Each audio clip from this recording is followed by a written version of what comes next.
Сегодня я буду делать небольшой обзор на местную выставку.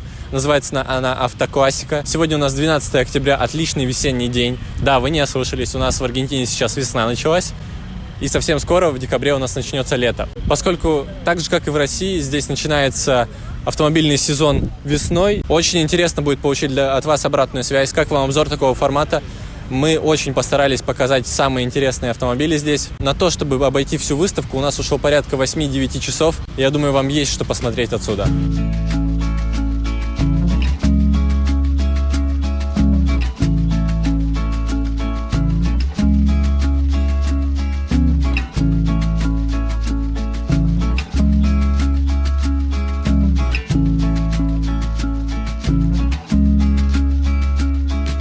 Nos dimos todo lo que se nos dio,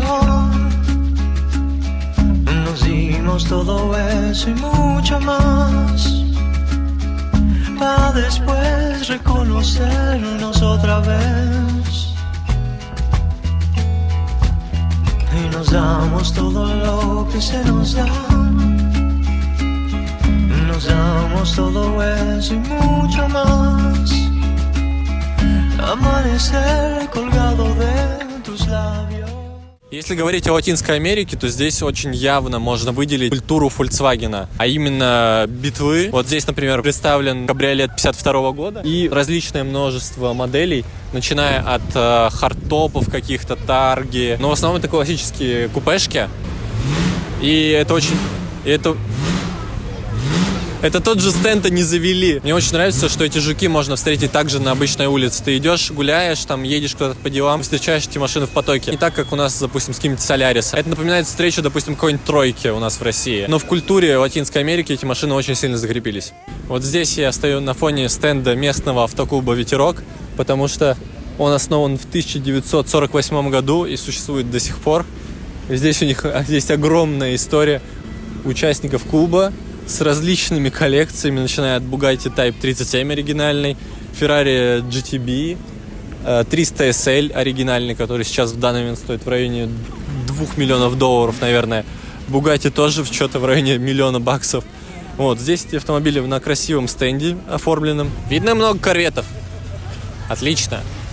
Вот здесь у нас представлена аллея корветов. Здесь все, начиная от первого самого поколения, заканчивая последним. Кстати, много стендов, начиная от V8, заканчивая какими-то 6-цилиндровыми, 4-цилиндровыми. Не знаю, что у них такая за любовь, но они очень любят стенды с двигателями, когда они могут запустить сразу на этом стенде двигатель, прокрутить его немного. Вот сейчас было то же самое, столпилась куча народу. Не знаю, что в этом интересного и клевого. Что мне здесь нравится на этой аллее корветов, они здесь представлены в абсолютно разных цветах и кузовах. Купе, тарго, кабриолет.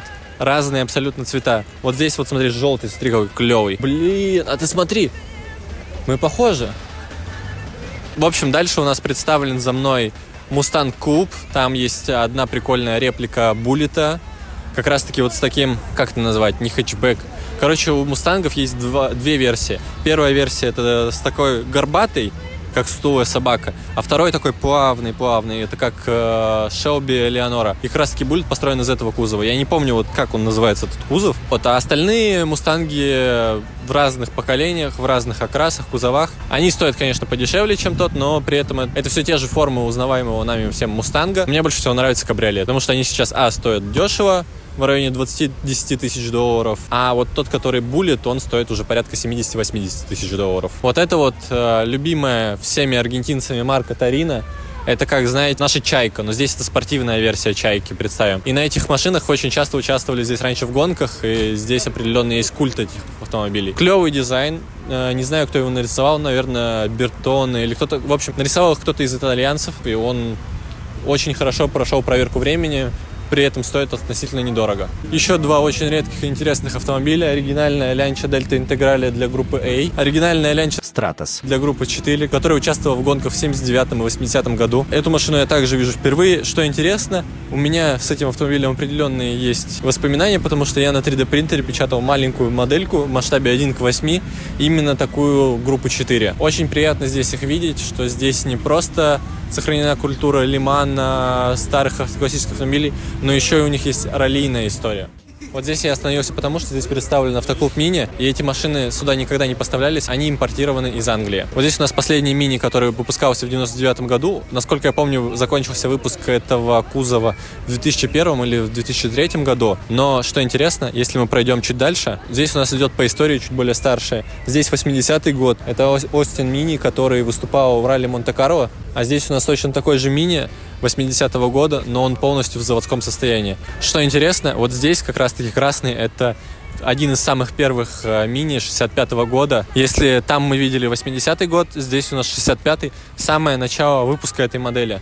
Он отреставрирован, но что мне нравится в них, что они сохраняют по максимуму заводской окрас, то есть здесь нет каких-то вычурных цветов, они сохраняют культуру этих автомобилей, и они ценят их. И что интересно, когда мы сейчас пойдем чуть дальше, там на барахолке можно купить крышу и заднюю часть для этого Мини. Либо для 80-го года, либо для этого. Я не знаю, насколько они сильно отличаются друг от друга, но факт в том, что здесь на барахолке ты сразу можешь пойти купить какие-то запчасти для своего Мини. Вот это мне и нравится в Аргентине, что у них очень много сохранилось культурных каких-то значимых объектов, видимо, автомобилей, зданий, антиквариата с тех времен, когда страна пребывала в расцвете сил и была очень богата. Что меня очень сильно удивило, на выставке можно было не только посмотреть на автомобили, но и что-то приобрести себе в коллекцию. Какую-то литературу, инструкцию к автомобилю, запчасти, просто декорации какие-то различные. Просто руль на стену себе повесить или прикрутить к своему автомобилю. Я очень пристальное внимание обратил на стенд с запчастями Альфа-Ромео. Там были диски, были какие-то шрусы, были абсолютно новые, запечатанные в коробках, которые сохранились с 60-х годов, какие-то детали подвески, много различного остекления для автомобилей. Но все это было очень гармонично представлено. Были конкретно магазины, которые специализируются на запчастях, другие на аксессуарах, третьи на книгах, какой-то макулатуре. Я даже для декора приобрел себе вот такую Ferrari GTO, которую сделали в Италии в 70-е годы. Она такой топорной достаточно обработки и сборки. Здесь нет какой-то красоты, но она отлично сохранилась до наших дней. И помимо этого я приобрел также плохо выглядит снаружи, но абсолютно замечательная внутри. Книга, посвященная различным Феррари, которую я купил всего за 7000 песо. Это на тот момент стоило мне где-то в районе, что-то в районе 1000 рублей. Вот эта книга, которую выпустили давным-давно. Книга на английском. И также за 7000 песо, за ту же 1000 рублей я купил вот такую толстенную большую книгу, где показываются автомобили, показывается, какие марки продавали на тот или иной момент автомобиля, где много очень картинок, немного текста абсолютно, прям вот чуть-чуть текста вот, на всю большую страницу, допустим. Вот здесь небольшие 4 абзаца про модели, представленные на этих страницах. Я потом посмотрел на eBay, сколько это стоит, и я сэкономил порядка 5000 рублей вот на этой книге. На этой книге я ничего не сэкономил, а машинка, примерно как она стоит в Италии, так она стоила здесь на барахолке. А здесь представлено начало кар-культуры. Но это все началось после Второй мировой войны, когда страны только восстанавливались, и им нужны были максимально дешевые машины, которые бы смогли перевозить их в семью, перевозить какие-то продукты, продовольствие. И вот здесь можно как раз-таки увидеть много различных генераций вот этих маленьких автомобилей, максимально дешевых, которые направлены на то, чтобы не быть красивыми, а быть максимально функциональными. Минимум места, максимум пользы. Из этих автомобилей я знаю только BMW Seto. Еще есть Oldburn, что-то там. Я его снимал в России. Но здесь конкретно я могу сказать за BMW Seto. Здесь представлена 4-местная версия и представлена 2-местная версия. 2-местную версию я также видел в России, но вот остальные машины я их еще не видел. Для меня они абсолютно новые, и выглядят они очень интересно. Сейчас мы находимся у какого-то винного стенда, и они разместили здесь 2 интересные классические Ferrari. 250 GT 2+2, то есть 2 места спереди, 2 места сзади. Дизайн машины делали Pininfarina. Она представлена в оригинальном красном салоне, белом красивом цвете. Вот здесь позади меня Bugatti Type 57. И что интересно, Это оригинальная Bugatti, которая была ввезена сюда в Аргентину еще в те годы. В 1935 году ее произвели, и, возможно, прямо с завода она отправилась сюда, в Аргентину. Скорее всего, ее заказал какой-то посол, возможно, местный министр. Тут у нас представлена 365 GTC. Мне про эту машину рассказать абсолютно нечего, кроме того, что она в абсолютном сохране. Скорее всего, владеет ей тот человек, кто управляет этой винодельней. Тут у нас стоит оригинальная Bugatti Type 57, не отреставрированная в том виде, в котором она вышла с завода и сохранилась до наших дней. У нее видно много сколов краски, какая-то ржавчина. Она выглядит не так вылизана, как вот этот Type 57, который полностью отреставрирован, перекрашен заново уже в новых цветах, в новых красках. Вот здесь полностью оригинальный автомобиль, который стоит несколько миллионов долларов. Почему я остановился здесь? Здесь представлено очень много клевых реплик. Начиная от Ford GT40, Shelby, заканчивая Porsche 356 на субаровских моторах. Shelby Cobra, реплика на V8, очень клевый экземпляр. GT40 на уродских колесах, на 6-цилиндровом моторе, то есть там не V8 сзади стоит. То есть это чуть подешевле, но выглядит огонь. Были бы чуть другие, более классические колеса, например, как у Shelby, был бы прям идеал. Смотри, это 3D-печать.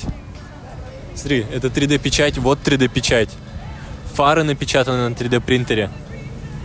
Воздуховод напечатан на 3D-принтере. Я думаю, здесь половина машины. Лючок бензобака тоже напечатан на 3D-принтере. Короче, прикинь, большая часть элементов здесь напечатана на 3D-принтере. То есть достаточно недорогая реплика, но сделана очень хорошо. Знаете, есть такое правило с 5 метров, чтобы тачка выглядела бомбой. Вот здесь с 5 метров это выглядит клево. Здесь стоит Cobra на V8, тоже реплика. Здесь у нас одна реплика Porsche 356 на 4 цилиндров. Скорее всего, здесь субаровский мотор. И позади меня 2 реплики 550-го Porsche. Все реплики, кстати, сделаны в Аргентине. Что интересно с 356 и 550, то плюс-минус они похожи. Вот сравни вот 2 машины. Вот. Ты видишь, что они плюс-минус похожи? Но 356 это гражданская версия, выпускалась у Porsche.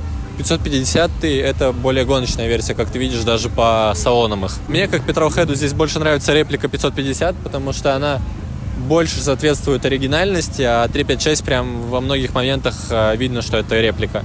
Вообще в Аргентине очень любят создавать реплики каких-то автомобилей, потому что здесь привезти дорого, купить тоже очень дорого, поэтому остается только запускать производство по производству таких автомобилей. Я даже знаком с одной мастерской, у него в работе одновременно где-то 4 или 5 GT40 кузовов. Они сделаны из стеклопластика, они собирают какое-то шасси, туда пихают, скорее всего, субаровские двигатели, и получается реплика готова, то есть у них налаженное производство есть.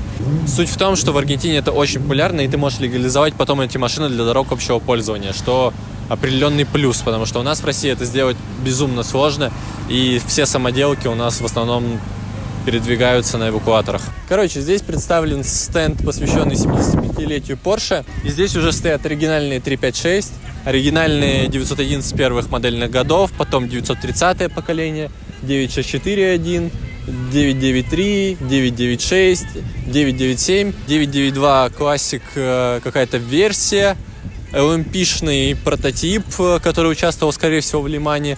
Не знаю, как он здесь оказался. Здесь мне интересно выделить несколько автомобилей. LMP-шный прототип. Вторая машина — это British Racing Green 997 GT2, скорее всего. Да, скорее всего, это GT2 или турбо-версия. Я не могу их отличить здесь. Очень красивый салон и цвет кузова. Затем 993, редкая штучка. 930 турбо, вот здесь стоит серебряная машина, 928, 944. И мне очень нравится композиция из двух 911 первых поколений. Красный и желтый 911 первых поколений смотрятся просто великолепно вместе. Огромным удивлением для меня было то, что здесь представлены оригинальные автомобили Lamborghini. Вот здесь 2400 GT. Это машины, с которых начался Lamborghini. То есть, когда Lamborghini пришел к Ferrari и сказал: переделай немножко свой автомобиль, они здесь плохие, его послали, он сделал вот это. А здесь Lamborghini Countach, юбилейная версия, она тоже оригинальная. Почему я говорю оригинальная? Мы только что видели с вами много реплик, и Countach тоже часто делали реплики. Но здесь полностью оригинальная машина с выдвижными фарами. Она, конечно, не белая, как с Волка с Уолл-стрит, но красный также является фирменным цветом. Она в отличном состоянии. Что интересно, точно так же не отполированная. На ней видно, что на ней потертости определенные есть, какие-то изъяны времени. Я не перестаю удивляться, что в Аргентине находятся эти машины. Здесь очень мало новых автомобилей. Вот там вот представлен Lamborghini Huracan и Gallardo. но люди на них обращают гораздо больше внимания. Но здесь у нас стоит Святой Грааль, оригинальный абсолютно, который как-то попал в эту страну в какой-то момент. Что интересно, следующая машина еще более дорогая. Это Lamborghini Miura S. Я не знаю, какого точно она года выпуска, но у нее оригинальные магниевые колеса, заводская краска, потому что здесь есть определенные потертости по кузову. Кто-то ее здесь немножко поцарапал. Спереди у нее потрескалась немного краска. Она не гнилая, потому что здесь очень сухой, хороший климат. Она отлично сохранилась для своих лет, особенно в оригинальной краске. И как раз-таки то, что она находится в оригинальной краске, прибавляет ей где-то 500, 600, 700, 800 тысяч долларов к стоимости на аукционе. Насколько я помню, вот здесь сейчас будет плашка с ценой от и до, примерно сколько эта машина сейчас стоит, но я так предполагаю, что нынешняя цена на эту машину где-то в районе 3 миллионов долларов. Позади меня стоит жемчужина этой выставки, это Bugatti Type 37 1926 года, отреставрированный, но сохранивший все свои оригинальные элементы. Рядом с ней стоит BMW 328 38 года, автомобиль невероятной красоты, и что интересно, что этот автомобиль, что этот, и далее представленные некоторые машины я вижу здесь впервые. Здесь представлено множество машин, которым больше 100 лет или в районе 100 лет. И я частенько вижу эти машины на ходу. Когда они едут просто по городу, как мы можем видеть, они на номерах. Они могут легально передвигаться по дорогам общего пользования. И здесь автокультуру подобного рода поддерживают очень хорошо. И вот как раз-таки, говоря про новые машины, здесь можно увидеть GT2 RS, R8 Spider, Lotus Evora. И они также привлекают внимание местной аудитории, потому что здесь этих машин нет. С новыми машинами здесь очень большой дефицит. Потому что, когда ты покупаешь, допустим, GT2 RS здесь за 400 тысяч евро, тебе нужно заплатить налог на роскошь, который равняется 100%, еще 400 тысяч евро. Плюс тебе нужно застраховать машину. Это здесь достаточно проблематично, потому что не вся страховая захочет взять ответственность за эту машину. И здесь очень-очень мало новых машин.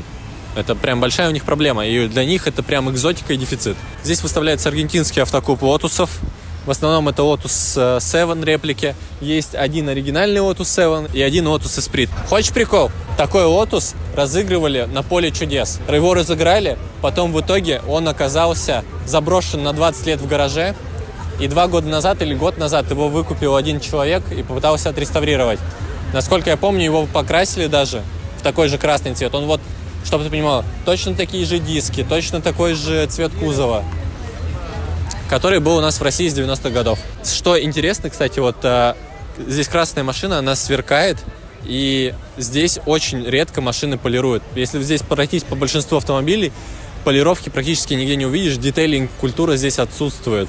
То есть у них нет такого, что каждая машина сверкает. Вот, допустим, наведись вот на этот Lotus желтый 7, на нем видно паутинку прям такую от моек автомобиля. Вот, клуб Lotus Аргентина. Что интересно, здесь реально представлена эта марка. Здесь даже есть 1 или 2 автосалона в городе. Есть дилерская, где можно обслуживать свой Lotus в Аргентине. Вот здесь начинаются очень красивые и интересные самоделки. Эта BMW очень красивая, конечно, да, но я про нее ничего не могу рассказать, потому что я абсолютно не обладаю по ней никакой информацией. Но здесь мне очень нравится внешний визуальный автомобиль. Я могу про него рассказать точно так же немного, но на нем стоит заострить свое внимание, потому что это именно самоделка.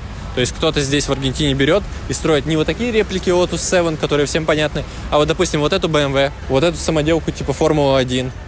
Затем здесь, что интересно, это реплика Ягуара, но мне сказали, что здесь оригинальное шасси от этого Ягуара.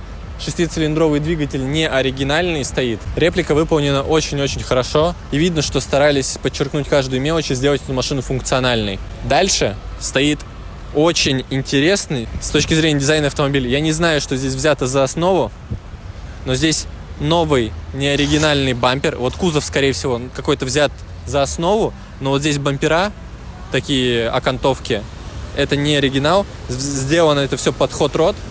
Здесь можно увидеть карбоновые крылья спереди и сзади. Определенный дизайн в салоне. И видно, что здесь даже дизайнили колеса. Power Wheels, можете вот помочь человеку с дисками. Вот у него есть дизайн этих колес, но, как видно, здесь установлены какие-то штамповки. Очень стильный, сдержанный проект. Здесь такие любят. Audi S1 Quattro, я ее здесь также вижу впервые в жизни. Очень было неожиданно ее здесь увидеть, потому что, окей, классические машины 30-х годов, 40-х, 50-х, но это 90-е, и эта машина оказалась здесь. Этот автомобиль строился под группу B, Это раллийный монстр, абсолютная легенда. Я думаю, многим из вас этот автомобиль не нуждается в представлении. Короче, супер быстрый обзор лимановского стенда, потому что у нас 11%. Сейчас мы стоим возле автомобилей, которые участвовали в Лиман 24 часа. Оригинальные машины. Стенд посвящен 100-летию Лимана в этом году. И здесь представлено, опять же, как и во многих здесь местах, очень мало новых машин и представлено много старых машин, но как раз-таки этим мне это место интересно. Потому что здесь представлено Bugatti, Ягуары, Астон Мартины, это вот, допустим, Austin Hill, здесь Lotus 11 1958 года. Машины, которые я никогда ранее не видел, а здесь они вот есть. Опять повторяюсь, я вот не знаю, что еще сказать. Вот что бы ты сказал про это? Давно я так не кайфовал, давно так моя душа петровхэдская не кайфовала от того, что я здесь вижу. И, к сожалению, на этом моменте у нас разрядились все аккумуляторы.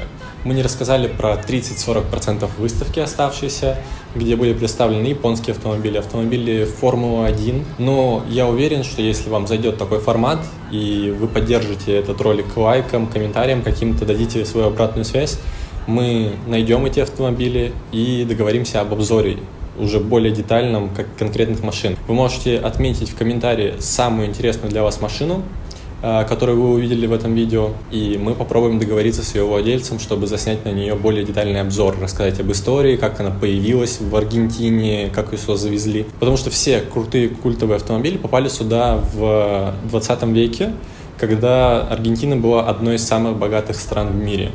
И спасибо большое организаторам и владельцам за то, что есть такое мероприятие, и можно туда прийти и посмотреть на все эти машины.